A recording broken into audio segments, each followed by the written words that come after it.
बिस्मिल्लाहिर्रहमानिर्रहीम। अस्सलाम वालेकुम dear students. FSC math part 2 lecture number 6 chapter number 7 में आज हम डिस्कस करेंगे equation of a straight lines parallel to the coordinate x axis. पहले हम डिस्कस करेंगे different types of equation of straight line, हम डिस्कस कर देंगे। तो उसमें पहला टाइप जो है वो है equation of a straight line parallel to coordinate x axis. ठीक है, अगर हमारे पास ये कोऑर्डिनेट सिस्टम है, suppose this is coordinate system, इसको मैं कहता हूँ एक्स एक्स डैश और इसको मैं कह दूंगा वाई वाई डैश। अगर एक लाइन हम ड्रा करेंगे और वो लाइंस पैरेलल होगा एक्स एक्सिस को या वाई एक्सिस को। सपोज़ ये हमारे पास कोऑर्डिनेट सिस्टम है, यहाँ पे मैंने एक लाइन ड्रा किया, एक स्ट्रेट लाइन मैंने ड्रा किया। ये स्ट्रेट लाइन पैरेलल है टू वाई एक्स एक्सिस के साथ।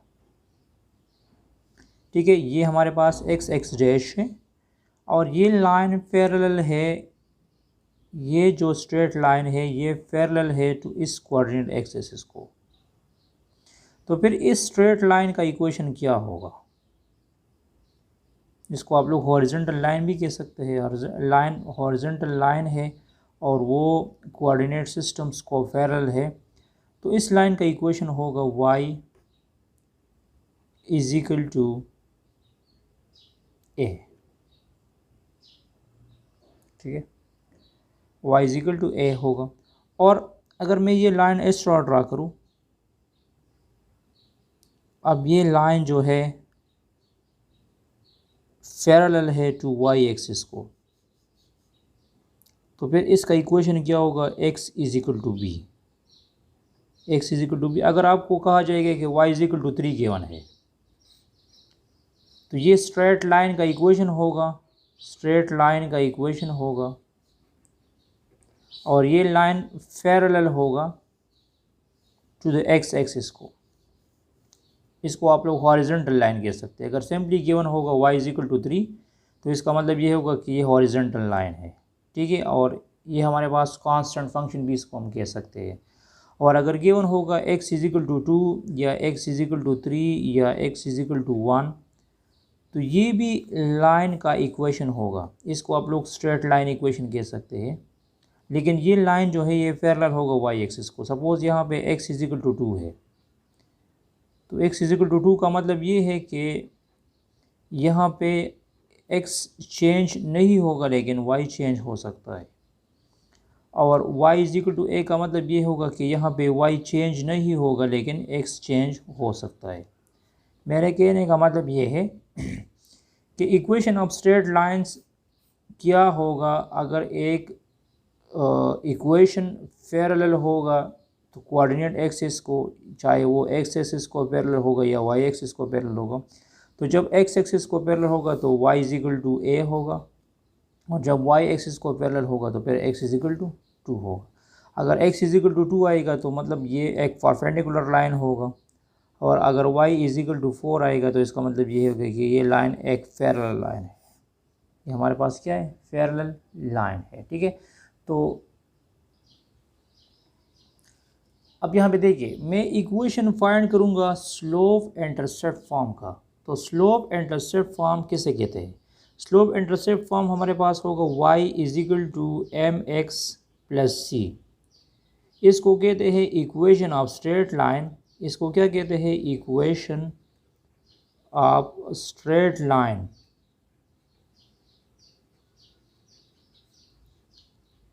और इस फॉर्म को क्या कहते हैं? स्लोप इंटरसेप्ट फॉर्म कहते हैं।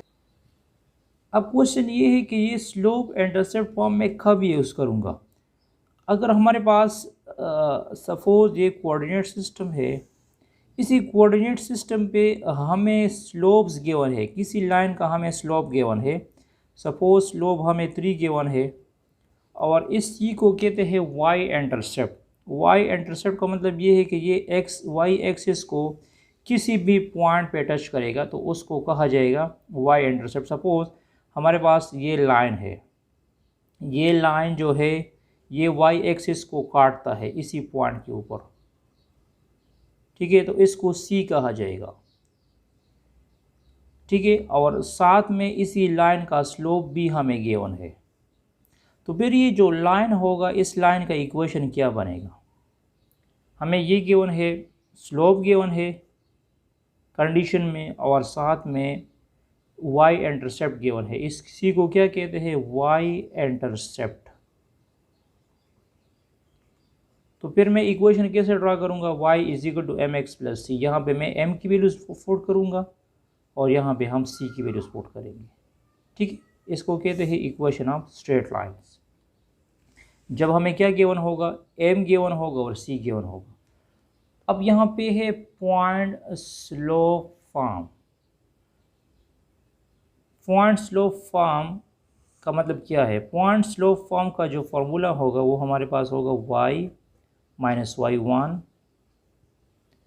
Is equal to m x minus x1। इसको कहते हैं point slope form. Point slope form का मतलब क्या है, पॉइंट स्लोप फॉर्म का मतलब ये है कि हमें गिवन है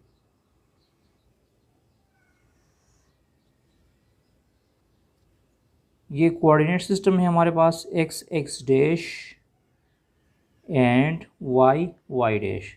इसी कोऑर्डिनेट सिस्टम पे हमें एक पॉइंट गिवन है, ये मुझे पॉइंट गिवन है x1 y1, और इसी पॉइंट के ऊपर हमने लाइन पास किया, इसी पॉइंट के ऊपर हमने क्या पास किया, लाइन पास किया। हमें एक लाइन के ऊपर पॉइंट गिवन है x1 y1, ये पॉइंट किसी भी जगह पे हो सकता है, यहाँ हो सकती है, लेकिन एक पॉइंट गिवन है लाइन के ऊपर, और इसी लाइन का हमें स्लोप भी गिवन है। इस लाइन्स का स्लोप मेंशन है, गिवन है, और साथ में पॉइंट्स गिवन है लाइन के ऊपर। तो फिर ये जो लाइन बनेगा इस लाइन का इक्वेशन क्या होगा, इस लाइन का इक्वेशन हम कैसे बना देंगे, ये इक्वेशन क्या होगा।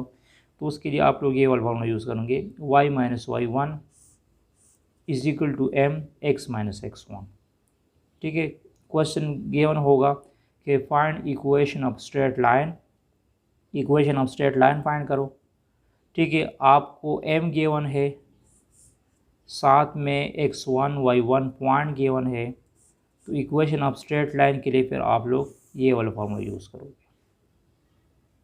अब यहाँ पे देखो, इधर है 2 पॉइंट्स फॉर्म, यहाँ पे क्या है 2 पॉइंट्स फॉर्म। 2 पॉइंट्स फॉर्म का जो फॉर्मूला होगा वो इस तरह होगा, y minus y1 is equal to y2 minus y1 divide by x2 minus x1 x minus x1। ये 2 पॉइंट फॉर्म का फॉर्मूला है अगर मुझे एग्जैक्ट इक्वेशन फाइंड करना है किसी लाइन का।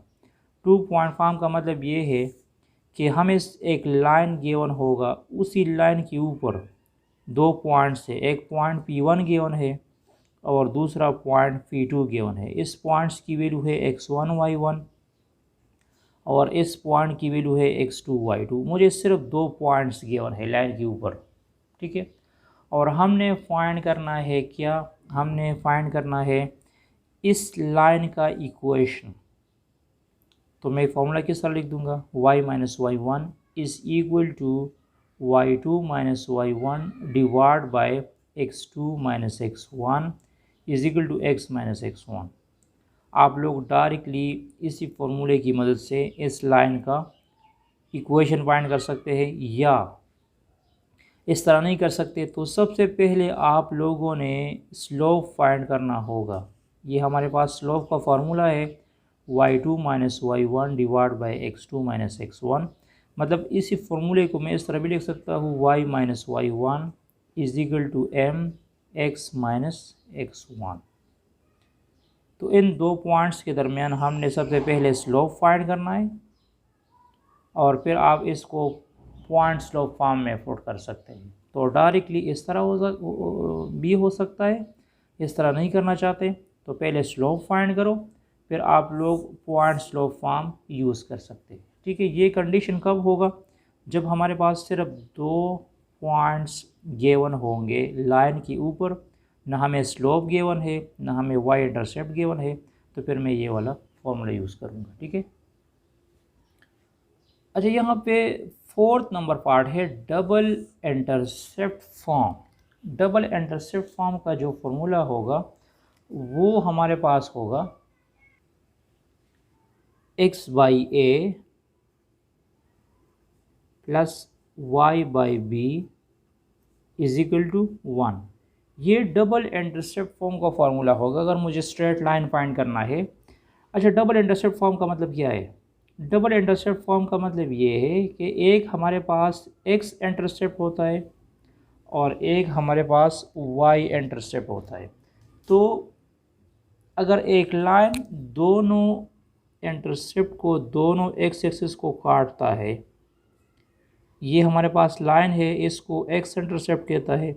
इसी x इंटरसेप्ट पे वैल्यू होगी a0 क्योंकि x एक्सिस पे y की वैल्यू 0 होगी, और ये y इंटरसेप्ट है, इसको मैं 0 भी कह सकता हूँ। ठीक है, तो अगर हमें गिवन है double intercept form, double intercept form का मतलब ये है कि एक लाइन है वो x एक्सिस को काटता है, वो y एक्सिस को भी काटता है, और हमें ये इंटरसेप्ट पॉइंट गिवन है a0 और 0 भी। तो फिर ये जो लाइन बनेगा, इस लाइन का इक्वेशन क्या होगा? तो इस लाइन का इक्वेशन होगा x by a plus y by b is equal to 1। इसको कहते हैं डबल इंटरसेप्ट फॉर्म। इसी तरह सिमेट्रिक फॉर्म का इक्वेशन होगा x minus x1 divide by cos theta, y minus y1 divide by sine theta is equal to r। तो ये suppose इसी को इस तरह मतलब मैं ले सकता हूँ, ये हमारे पास लाइन है। ठीक है, तो इसको आप लोग r कह सकते हैं। तो जिस तरह ये एक राइट एंगल ट्राइंगल बनाता है, तो राइट एंगल ट्राइंगल की मदद से जो हमारे पास साइन थीटा है उसको मैं कैलकुलेट करता हूँ परपेंडिकुलर डिवाइड बाय हाइपोटेन्यूज, और कॉस थीटा को मैं कैलकुलेट करता हूँ बेस बाय हाइपोटेन्यूज। तो जो सिमेट्रिक फॉर्म का फॉर्मूला होगा उसमें आप लोगों को एंगल थीटा भी गिवन होगा, एंगल थीटा गिवन होगा, साथ में आर गिवन होगा, आर ये हमारे पास हाइपोटेन्यूज होगा, x1 y1 पॉइंट्स जो है इसी लाइन के ऊपर पॉइंट्स भी गिवन होंगे, उसको x1 y1 पॉइंट्स कहा जाएगा। तो इसको कहा जाएगा symmetric form, x minus x1 divide by cos theta and y minus y1 divide by sine theta is equal to r। और एक हमारे पास है नॉर्मल फॉर्म। तो जो नॉर्मल फॉर्म का मतलब ये होगा कि ये जो लाइन है इसी ओरिजिन से ये कितना एंगल बनाता है। ठीक है, ये ओरिजिन से बिल्कुल परपेंडिकुलर एंगल बनाता है। तो ये जो डिस्टेंस होगा इसी पॉइंट से लेकर इसी पॉइंट तक, इसको P कहा जाएगा। इसको क्या कहा जाएगा? P कहा जाएगा। तो नॉर्मल फॉर्म में आप लोगों को P गिवन होगा, P की वैल्यू गिवन होगी। P क्या है? ओरिजिन से लेकर लाइन तक जो परपेंडिकुलर डिस्टेंस है, और साथ में हमें एंगल थीटा भी गिवन होगा। ठीक है, तो यहाँ पे आप लोग फ़ी की वैल्यूज़ और थीटा की वैल्यूज़ जब फाइंड करोगे तो आपको जो इक्वेशंस गिवन होगा वो इसी लाइन का इक्वेशन होगा। तो इसको कहा जाएगा normal form equation, x cos theta plus y sine theta is equal to P। अब आप लोगों ने ये जितने भी फॉर्मूले मैंने डिस्कस किए, slope intercept form, point slope form, इसको क्या कहते हैं? स्लोप इंटरसेप्ट फॉर्म कहते हैं। ये हमारे पास पॉइंट स्लोप फॉर्म है, ये 2 पॉइंट फॉर्म है। हर एक फॉर्म को याद रखना होगा। ठीक है, आपको कंडीशन गिवन होगा डबल इंटरसेप्ट फॉर्म की, तो डबल इंटरसेप्ट फॉर्म के लिए आप लोग ये वाला फार्मूला यूज़ करोगे। ठीक है, सिमेट्रिक फॉर्म अगर दिया जाएगा, इक्वेशंस गिवन होगा, आर गिवन है आप लोगों को, थीटा गिवन है, x1 y1 गिवन है, तो ये वाला फार्मूला यूज़ करना होगा। आपको simply x1 y1 points given है और साथ में स्लोप गिवन है, तो आप लोगों ने ये वाला फार्मूला यूज़ करना होगा। तो जब आप लोगों को ये फार्मूले याद होंगे तो फिर क्वेश्चंस आप इजीली अटेम्प्ट कर सकते हैं। ठीक है, 2-3 मिनट्स में आप इजीली क्वेश्चंस को अटेम्प्ट कर सकते हैं। तो सबसे पहले ये फार्मूला याद रखना वेरी इंपॉर्टेंट है। अब मैं एक्सरसाइज के क्वेश्चन सॉल्व करूँगा नेक्स्ट लेक्चर में। Stay touch with us.